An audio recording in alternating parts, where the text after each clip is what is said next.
दोस्तों, अब हम बात करेंगे पंचतंत्र के बारे में। पंचतंत्र संस्कृत साहित्य की एक बहुत ही अनमोल कृति है। इस शास्त्र के लेखक हैं विष्णु शर्मा। और जब इन्होंने ये किताब लिखी थी तब उनकी उम्र 80 वर्ष थी। इस किताब के 5 तंत्र हैं, इसलिए इसको पंचतंत्र कहते हैं। इस किताब का जो पहला तंत्र है वो है मित्रभेद। तो आइए हम कहानियाँ शुरू करते हैं मित्रभेद से। तो इस कहानी जो है उसका जो पहली कथा है मित्रभेद की, वो इस प्रकार है। महिलारोप्य नाम के नगर में वर्धमान नाम का एक वाणिक पुत्र रहता था। उसने धर्मयुक्त रीति से व्यापार में पर्याप्त धन पैदा किया था, किंतु उतने से संतोष नहीं होता था और भी अधिक धन कमाने की इच्छा थी। 6 उपायों से धन का अर्जन किया जाता है: भिक्षा, राजसेवा, खेती, विद्या, सूद और व्यापार से। इनमें से व्यापार का साधन ही सर्वश्रेष्ठ है। व्यापार के भी अनेक प्रकार हैं।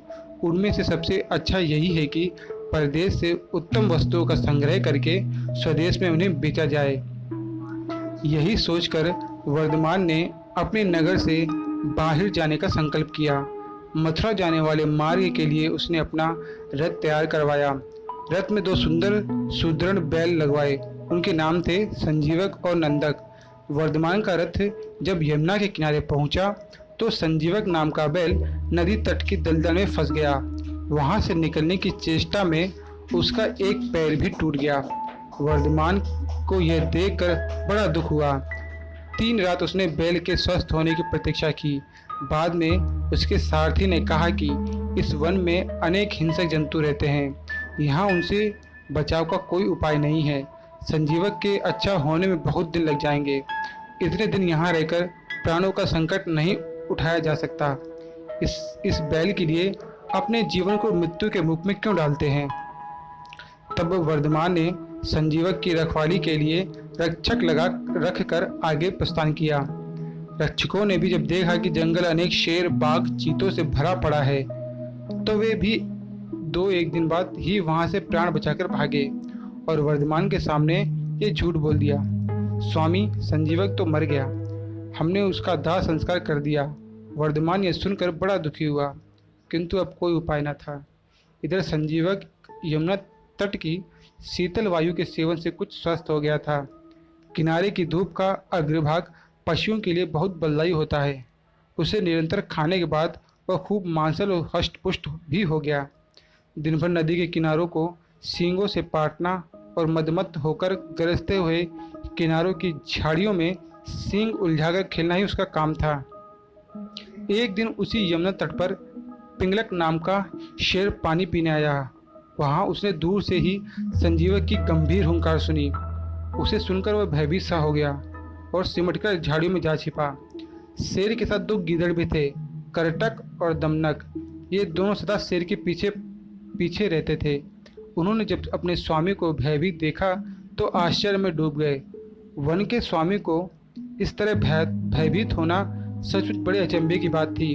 आज तक पिंगलक कभी इस तरह भयभीत नहीं हुआ था। दमनक ने अपने साथी गीदड़ को कहा, करटक, हमारा स्वामी वन का राजा है, सब पशु उससे डरते हैं। आज वही इस तरह सिमट कर डरा सा बैठा है। प्यासा होकर भी वह पानी पीने के लिए यमुना तट तक जाकर लौट आया। इस डर का कारण क्या है? करटक ने उत्तर दिया, दमनक, कारण कुछ भी हो, हमें क्या। दूसरों के काम में हस्तक्षेप करना ठीक नहीं। जो ऐसा करता है वह उसी बंदर की तरह तड़प तड़प कर मरता है जिसने दूसरे काम में कौतूहलवश व्यर्थ हस्तक्षेप किया था। दमनक ने पूछा, यह क्या बात कही तुमने? करटक ने कहा, सुनो। एक समय शहर से कुछ ही दूरी पर एक मंदिर का निर्माण किया जा रहा था। मंदिर में लकड़ी का काम बहुत था, इसलिए लकड़ी चीरने वाले बहुत से मजदूर काम पर लगे हुए थे। यहाँ वहाँ लकड़ी के लट्ठे पड़े हुए थे और लट्ठे व शेतीर चीरने का काम चल रहा था। सारे मजदूरों को दोपहर का भोजन करने के लिए शहर जाना पड़ता था, इसीलिए दोपहर के समय 1 घंटे तक वहाँ कोई नहीं होता था। एक दिन खाने का समय हुआ तो सारे मजदूर काम छोड़कर चल दिए। एक लट्ठा आधा चेयर रह गया था। आधे चेयर लट्ठे में मजदूर लकड़ी का कीला फंसाकर चले गए। ऐसा करने से दोबारा आरी घुसाने में आसानी रहती है। तभी वहां बंदरों का एक दल उछलता कूदता आया। उनमें एक शरारती बंदर भी था जो बिना मतलब चीज़ों से छेड़छाड़ करता रहता था। पंगे लेना उसकी आदत थी। बंदरों के सरदार ने सबको वहां पड़ी चीज़ों से छेड़छाड़ न करने का आदेश दिया। सारे बंदर पेड़ों की ओर चल दिए, पर वह शैतान बंदर सबकी नज़र बचाकर पीछे रह गया और लगा अड़ंगेबाजी करना। उसकी नज़र अधचिरे लट्ठे पर पड़ी। बस वह उसी पर पिल पड़ा और बीच में अड़ाए गए कीले को देखने लगा। फिर उसने पास पड़ी आरी को देखा। उसे उठाकर लकड़ी पर रगड़ने लगा। उससे किर किर की आवाज़ निकलने लगी तो उसने गुस्से से आरी पटक दी। उन बंदरों की भाषा में किर किर का अर्थ निखट्टू था। वह दोबारा लट्ठे के बीच फंसे कीले को देखने लगा। उसके दिमाग में कौतूहल होने लगा कि इस कीले को लट्ठे के बीच में से निकाल दिया जाए तो क्या होगा। अब वह कीले को पकड़कर उसे बाहर निकालने के लिए जोर आजमाइश करने लगा। लट्ठे के बीच फंसाया गया कीला तो दो पार्टों के बीच बहुत मजबूती से जकड़ा गया होता है, क्योंकि लट्ठे के दो पार्ट बहुत मजबूत स्प्रिंग वाले क्लिप की तरह उसे दबाए रहते हैं। बंदर खूब जोर लगाकर उसे हिलाने की कोशिश करने लगा। कीला जोर लगाने पर वह खिसकने लगा तो बंदर अपनी शक्ति पर बहुत खुश हो गया। वह और जोर जोर से कीला सरकाने लगा। इस धीगा मुश्ती के बीच बंदर की जो पूंछ थी वो दो पार्टों के बीच आ गई थी, जिसका उसे पता ही नहीं लगा। उसने उत्साहित होकर एक जोरदार झटका मारा और जैसे ही कीला बाहर खींचा, लट्ठे के दो चिरे भाग फटाक से क्लिप की तरह जुड़ गए और बीच में फंस गई बंदर की पूंछ। बंदर चिल्ला उठा। तभी मजदूर वहां लौटे। उन्हें देखकर ही बंदर ने भागने के लिए जोर लगाया तो उसकी पूंछ टूट गई। वह चीखता हुआ टूटी पूंछ लेकर भागा। कहानी सुनाकर कर्टक बोला, इसलिए कहता हूँ कि जिस काम से कोई अर्थ ना सिद्ध होता हो उसे नहीं करना चाहिए। व्यर्थ का काम करने से जान भी जा सकती है। अरे अब भी पिंगलक जो शिकार करके लाता है उससे हमें भरपेट भोजन तो मिल ही जाता है। अब बेकारी झंझट में पड़ने से क्या फायदा। दमनक बोला, तो तुम क्या केवल भोजन के लिए ही जीते हो? यह तो ठीक नहीं। अपना पेट कौन नहीं भर लेता। जीना तो उसका ही उचित है जिसके जीने से और भी अनेक लोगों का जीवन चलता हो। दूसरी बात यह है कि शक्ति होते हुए भी जो उसका उपयोग नहीं करता और उसे यूं ही नष्ट होने देता है, उसे भी अंत में अपमानित होना पड़ता है। कर्टक ने कहा, लेकिन हम दोनों ऐसे भी मंत्री पद तो से च्युत हैं। फिर राजा के बारे में ये सब जानने की चेष्टा करने से क्या लाभ। ऐसी हालत में तो राजा से कुछ कहना भी अपनी हंसी उड़वाना ही होगा। व्यक्ति को अपनी वाणी का उपयोग भी वहीं करना चाहिए जहां उसके प्रयोग से किसी का कुछ लाभ हो। भाई, तुम ठीक नहीं समझते। राजा से दूर रहकर तो रही सही इज्जत भी गंवा देंगे हम। जो राजा के समीप रहता है उसी पर राजा की निगाह भी रहती है, और राजा के पास होने से ही व्यक्ति असाधारण हो जाता है। कर्टक ने पूछा, तुम आखिर करना क्या चाहते हो? हमारा स्वामी पिंगलक आज भयभीत है। दमनक बोला, उसके सारे सहचर भी डरे डरे से हैं। मैं उनके भय का कारण जानना चाहता हूँ। तुम्हें कैसे पता कि वे डरे हुए हैं? लो, यह भी कोई मुश्किल है। पिंगलक के हाव भाव, चाल ढाल, उसकी बातचीत, आँखों और चेहरे से ही स्पष्ट जान पड़ता है कि वह भयभीत है। मैं उसके पास जाकर उसके भय के कारण का पता करूँगा, फिर अपनी बुद्धि का प्रयोग करके उसका भय दूर कर दूँगा। इस तरह उसे वश में करके मैं फिर से अपना मंत्रिपद प्राप्त करूँगा। कर्टक ने फिर भी शंका जताई, तुम इस विषय में तो कुछ जानते नहीं कि राजा की सेवा किस प्रकार करनी चाहिए। ऐसी स्थिति में उसे वश में कैसे कर लोगे? दमनक बोला, राज सेवा के बारे में मैं नहीं जानता, ये तुम कैसे कह सकते हो? बचपन में मैं पिता के साथ रहकर मैंने सेवा, धर्म तथा राजनीति के विषय में जो कुछ भी सुना, वह अच्छी तरह सीख लिया है। इस पृथ्वी पर अपार स्वर्ण है, उसे तो बस शूरवीर, विद्वान तथा राजा के चतुर सेवक ही प्राप्त कर सकते हैं। कर्टक को फिर भी विश्वास नहीं आ रहा था। उसने कहा, मुझे ये बताओ कि तुम पिंगलक के पास जाकर कहोगे क्या? अभी से मैं क्या कहूँ? वार्तालाप के समय तो एक बात से दूसरी बात अपने आप निकलती जाती है। जैसा प्रसंग आएगा वैसे ही बात करूँगा। उचित अनुचित और समय का विचार करके ही जो कहना होगा कहूँगा। पिता की गोद में ही मैंने यह नीति वचन सुना है कि अप्रासंगिक बात कहने वाले को अपमान सहना ही पड़ता है, चाहे वो देवताओं के गुरु बृहस्पति ही क्यों ना हो।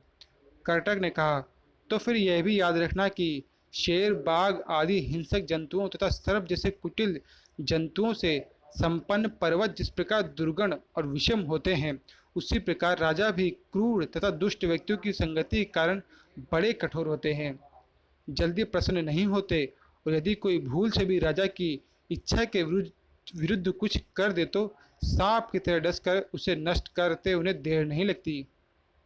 दमनक बोला, आप ठीक कहते हैं। बुद्धिमान व्यक्ति को स्वामी की इच्छा के अनुकूल कार्य करके उसे प्रसन्न करना चाहिए। इसी मंत्र से उसे वश में किया जा सकता है। कर्टक ने समझ लिया कि दमनक ने मन ही मन पिंगलक से मिलने का दृढ़ निश्चय कर लिया है। वह बोला, ऐसा विचार है तो अवश्य जाओ। बस मेरी एक बात याद रखना कि राजा के पास पहुंचकर हर समय सावधान रहना। तुम्हारे साथ ही मेरा भविष्य भी जुड़ा है। तुम्हारा पथ मंगलमय हो। कर्टक की अनुमति पाकर दमनक उसे प्रणाम करके पिंगलक से मिलने के लिए चल पड़ा। सुरक्षा के लिए व्यूह के बीचे बीच बैठे पिंगलक ने दूर से ही दमनक को अपनी ओर आते देख लिया। उसने व्यूह के द्वार पर नियुक्त प्रहरी से कहा, मेरे पूर्व महामंत्री का पुत्र दमनक आ रहा है, उसे निर्भय प्रवेश करने दो और उचित आसन पर बैठाने का प्रबंध करो। दमनक ने बेरोटोक पिंगलक के पास पहुंचकर उसे प्रणाम किया। साथ ही उसका संकेत पाकर वह निकट ही दूसरे मंडल में बैठ गया।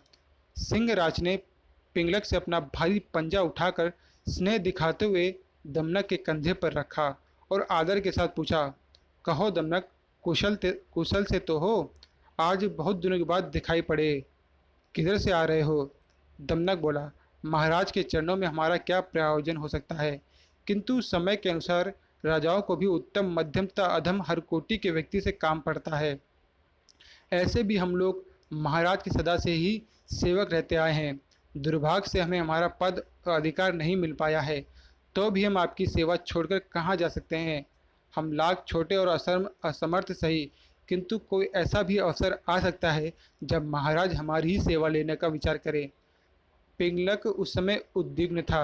बोला, तुम छोटे बड़े समर्थ असमर्थ की बात छोड़ो दमनक, तुम हमारे मंत्री के पुत्र हो, अतः तुम जो भी कहना चाहते हो निर्भय होकर कहो। आवेदन पाकर भी चालाक दमनक ने राजा के भय के विषय में सबके सामने बात करना ठीक नहीं समझा। उसने अपनी बात कहने के लिए एकांत का अनुरोध किया। पिंगलक ने अपने अनुचरों की ओर देखा।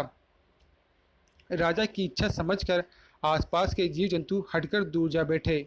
एकांत होने पर दमनक ने बड़ी चतुराई से पिंगलक की दुखती रग ही छेड़ दी।